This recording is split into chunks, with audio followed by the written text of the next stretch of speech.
Assalamualaikum dan selamat sejahtera murid-murid. Apa kabar? Baiklah, mari kita teruskan pembelajaran kita pada kali ini. Latihan PDPR Bahasa Melayu tahun 6 2021. Baiklah, kita lihat apakah yang akan kita pelajari pada kali ini. Kita berada di tema pertama, istimewanya keluargaku. Unit pertama, bakat istimewa. Tajuk, seronoknya keluarga Amar. Baiklah murid-murid, kamu boleh rujuk buku teks Bahasa Melayu tahun 6 Sekolah Kebangsaan halaman 6. Apakah yang akan kita pelajari pada kali ini? Sebelum itu, mari kita rujuk standard pembelajaran. Standard pembelajaran 5.1.1 iaitu memahami dan menggunakan pelbagai kata nama am dan penjodoh bilangan mengikut konteks dengan betul. Baiklah, aktiviti yang akan kita lakukan selepas ini. Yang pertama, memahami kata nama am dan penjodoh bilangan. Kedua, memahami gambar dan melengkapkan cerita dengan menggunakan kata nama am dan penjodoh bilangan yang betul. Dan terakhir, menjawab 10 soalan pengukuhan penjodoh bilangan. Baiklah, mari kita mulakan. Cikgu telah sediakan soalan PDPR ini untuk kamu buat. Jadi, kamu boleh rujuk pautan soalan PDPR ini di ruang deskripsi di bawah video ini. Baiklah. Aktiviti yang pertama iaitu memahami kata nama am dan penjodoh bilangan. Kita belajar dahulu apakah yang dimaksudkan dengan kata nama am. Definisi kata nama am ialah kata nama am digunakan untuk merujuk kepada manusia, binatang, tumbuh-tumbuhan, benda dan tempat secara umum. Oleh itu, murid-murid sekalian, kamu kena ingat perbezaan kata nama am dan kata nama khas. Kata nama am merujuk sesuatu secara umum, tetapi kata nama khas merujuk sesuatu secara khusus. Kita teruskan. Jenis kata nama am. Kata nama am terbahagi kepada dua kategori, kata nama am hidup dan kata nama am tak hidup. Baiklah. Kata nama am hidup juga terbahagi kepada dua, iaitu kata nama am hidup manusia, contohnya gadis, doktor, cikgu, ibu.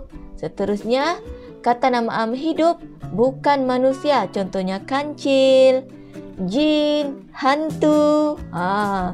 Baiklah. Seterusnya, kata nama am tidak hidup. Terbahagi kepada institusi dan bukan institusi. Kita lihat contoh kata nama am tidak hidup, institusi, contohnya mahkamah ataupun sekolah ataupun universiti. Seterusnya, kata nama am tidak hidup, bukan institusi pula, terbahagi kepada dua, abstrak dan konkret. Konkret ada satu sahaja, contoh kedai. Tetapi abstrak tergolong kepada dua, berbilang ataupun boleh dikira, dan tidak berbilang ataupun tidak boleh dikira ataupun tidak boleh dibilang. Contohnya pendapat. Pendapat kita boleh kira. Satu pendapat, dua pendapat, satu idea. Seterusnya, tidak berbilang pula, contohnya peringatan, pengalaman. Baiklah, kita teruskan ya. Kita teruskan. Definisi penjodoh bilangan pula. Penjodoh bilangan digunakan sebelum kata nama untuk menunjukkan bilangan manusia, haiwan, benda dan tempat. Kita lihat di sini untuk menunjukkan bilangan. Penjodoh bilangan digunakan bersama-sama kata bilangan. Baiklah, kita teruskan. Ini adalah antara contoh penjodoh bilangan dan contoh penggunaannya. Kita lihat di sini ya secara ringkas. Penjodoh bilangan yang pertama, angkatan. Penggunaannya untuk sekumpulan manusia atau benda. Contohnya, seangkatan kapal, seangkatan tentera, seangkatan pelukis, seangkatan penulis. Baiklah. Baris. Digunakan untuk kedudukan benda atau manusia yang berbaris. Contohnya, sebaris orang, sebaris kedai, sebaris rumah, sebaris pokok, sebaris tulisan. Seterusnya, batang. Cikgu tambah se untuk 1. Kalau bilangannya lebih dari 1, tidak perlu kamu gunakan se. Batang untuk menunjukkan benda-benda yang panjang, contohnya sungai, lilin, gala, tiang, pen dan sebagainya. Seterusnya, bentuk untuk benda-benda kecil yang berkeluk, contohnya mata kail, subang, cincin. Kalau subang satu saja sebentuk subang, ataupun cincin satu saja sebentuk cincin. Baiklah, berkas untuk benda-benda yang diikat bersama-sama, contohnya kunci, lidi, kayu. Kunci ini murid-murid apabila menjawab soalan boleh lihat dahulu atau rujuk dahulu gambar, sebab kunci ini boleh gunakan penjuru bilangan berkas ataupun gugus. Seterusnya, bidang untuk benda-benda yang terbentang luas, contoh tanah, kain, sawah, permaidani, tikar. Seterusnya, biji untuk jenis buah, sayur-sayuran dan benda-benda yang kecil, contohnya bola, cawan, guli dan sebagainya. Bilah untuk benda-benda yang tajam, contohnya parang, pisau, golok, gunting, sabit dan keris. 9. Buah untuk benda-benda besar dan padu, tidak mempunyai bentuk yang tertentu, contohnya kereta, negeri, rumah, buku, kotak, radio, bandar. Buku pun kita boleh guna penjodoh bilangan yang lain. Seterusnya, buku bukannya benda ya, tapi penjodoh bilangan buku. Contohnya untuk benda-benda yang keadaannya berketul atau berbongkar, contohnya sebuku roti, 2 buku roti atau 2 buku sabun. Seterusnya, butir untuk benda-benda yang bulat atau kecil, contohnya telur. Selalunya apabila murid-murid ke kedai, tentu murid lihat diletak di situ sebiji telur. Tetapi sebenarnya penjodoh bilangan yang betul untuk telur ialah butir. Baiklah, seterusnya batu, manik, beras dan peluru. Seterusnya, carik ataupun cebis, sama penggunaannya untuk benda-benda yang dikoyakkan, contoh kertas ataupun kain. Seterusnya, cubit untuk benda yang diambil sedikit dengan jari, contohnya garam, gula ataupun kunyit. Ke-14, penjodoh bilangan cucuk untuk benda yang dicucuk dengan lidi, contohnya sate. Seterusnya, das untuk bunyi letupan atau tembakan, untuk bunyi untuk bunyi letupan atau tembakan, bunyi meriam, bunyi pistol, bunyi senapang. Baiklah, kita teruskan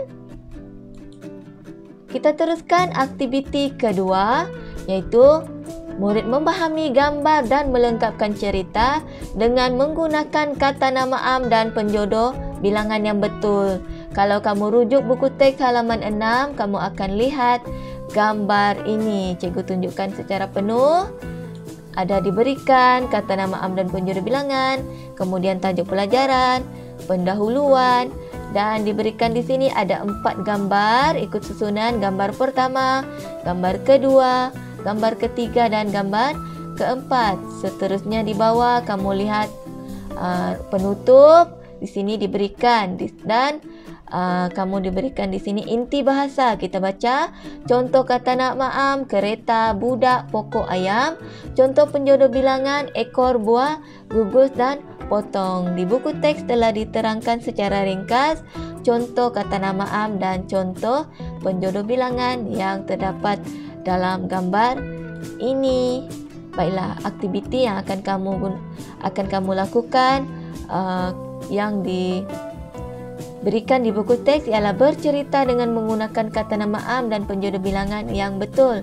Tetapi kali ini bersama-sama dengan cikgu, kamu akan melakukan aktiviti yang lain, iaitu kamu menggunakan kata nama am dan penjodoh bilangan yang betul berdasarkan jalan cerita yang cikgu berikan.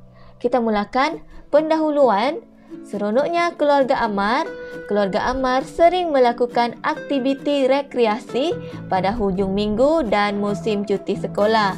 Baru-baru ini mereka berkunjung ke hutan lipur Lata Bayu, Baling, Kedah.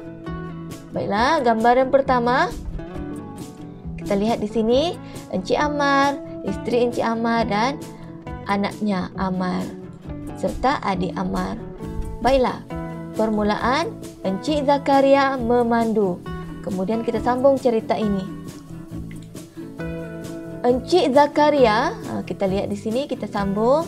Encik Zakaria memandu keretanya melalui apakah penjodoh bilangan yang sesuai? Jalan kampung. Terdapat sebuah, apakah kata nama yang sesuai berdasarkan gambar di sini? Gambar.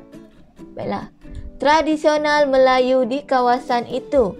Beliau memandu kereta dengan berhati-hati. Baiklah, kamu lihat gambar. Beliau memandu kereta. Kemudian apa lagi kata nama yang terdapat di sini? Baiklah.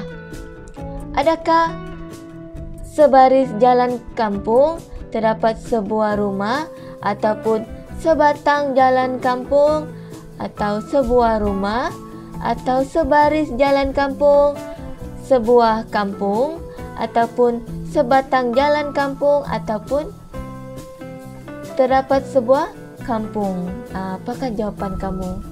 Seterusnya kita lihat gambar kedua pula. Kamu lihat gambar kedua keluarga Ammar. Kita lihat keluarga Ammar di sini. Kita lihat soalan. Cuaca pada hari tersebut sangat baik. Kelihatan beberapa burung. Kalau kamu lihat beberapa burung, kita lihat.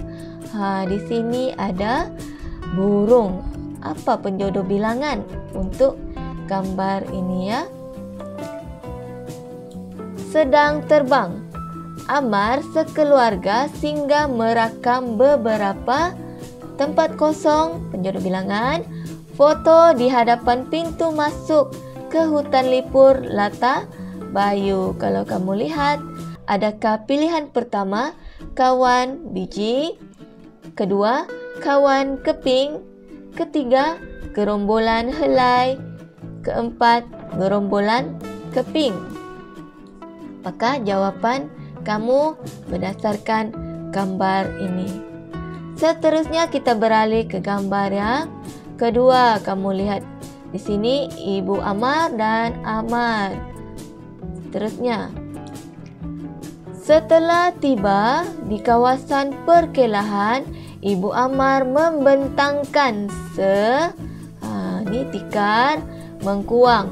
Beliau meletakkan ini gambar langsat. Gambar langsat, apa penjodoh bilangan yang sesuai? Kemudian pisang. Di sebelah langsat ada pisang dan beberapa kek. Di sini apa penjodoh bilangan yang sesuai? Terdapat pelbagai makanan enak untuk mereka sekeluarga. Maksudnya kamu kena cari 4 penjodoh bilangan yang sesuai berdasarkan gambar ini. Baiklah, seterusnya gambar yang terakhir iaitu gambar yang keempat. Kamu lihat keluarga Ammar sedang mandi-manda di sungai. Kita lihat soalan. Setelah menikmati apa? Kamu rujuk gambar yang ketiga tadi. Ammar sekeluarga bermandi-manda dengan gembira. Ammar teruja melihat 2 ikan di dalam sungai. Ini adalah ikan. Apakah kata nama am dan penjodoh bilangan yang sesuai kamu masukkan di tempat kosong ini? Baiklah, penutup. Perkelahan tersebut bukan sahaja menggembirakan tetapi juga mengeratkan hubungan kekeluargaan. Ammar dan Irfan berasa sungguh seronok kerana dapat beriadah bersama-sama dengan keluarga. Baiklah, murid-murid, apabila kamu lengkapkan kesemua jawapan tadi, apa kata kamu salin di buku tulis kamu? Bermula dengan tajuk, kemudian pengenalan, seterusnya ayat yang lengkap untuk gambar yang pertama, seterusnya ayat yang lengkap untuk gambar kedua, ayat yang lengkap untuk gambar ketiga, dan seterusnya keempat, akhir sekali penutup. Kamu tulis dengan kemas dan secara berperenggan. Baiklah, setelah kamu pelajari dan kamu amati gambar tadi, antara berikut kesemua adalah nilai murni berdasarkan teks dan gambar. Kecuali, adakah kesyukuran terdapat dalam cerita tadi ataupun gambar tadi? Berwaspada, seterusnya kasih sayang dan menghargai masa. Antara nilai murni ini ada satu nilai murni yang kurang diterapkan dalam teks dan gambar ini. Apakah dia? Baiklah, aktiviti yang seterusnya kita akan menjawab 10 soalan pengukuhan penjodoh bilangan. Baiklah, ini adalah soalan tambahan sebagai latih tubi kepada murid-murid. Kita lihat soalan yang pertama. Harga setempat kosong daun sirih ini ialah 50 sen, kata juru jual itu. Adakah cekak, cubit, baris ataupun batang? Soalan kedua. Tok Ayah membawa balik beberapa tempat kosong buah rambai dari dusun. Adakah ikat, buah, atau biji, atau gugus? Seterusnya soalan ketiga. Abang mengambil setempat kosong tanah liat di tebing sungai itu untuk membuat pasu. Adakah kumpulan, kepal, angkatan ataupun gumpal? Seterusnya soalan keempat. Murid tahun 6 adab menulis beberapa tempat kosong ayat di dalam buku latihan. Kalau kamu lihat 6 adab ini, kenapa cikgu hijau huruf besar? Kerana ini adalah kata nama khas. Kalau murid tahun 6 saja, itu kata nama am. Baiklah, kita lihat di sini soalan kelima. Ibu memasukkan kekabu ke dalam tilam adik. Adakah gumpal, gugus, kumpulan ataupun berkas? Seterusnya soalan keenam. Nenek membawa 5 tempat kosong manggis ke rumah kami. Adakah biji, tangkai atau batang ataupun buah? Baiklah. 7.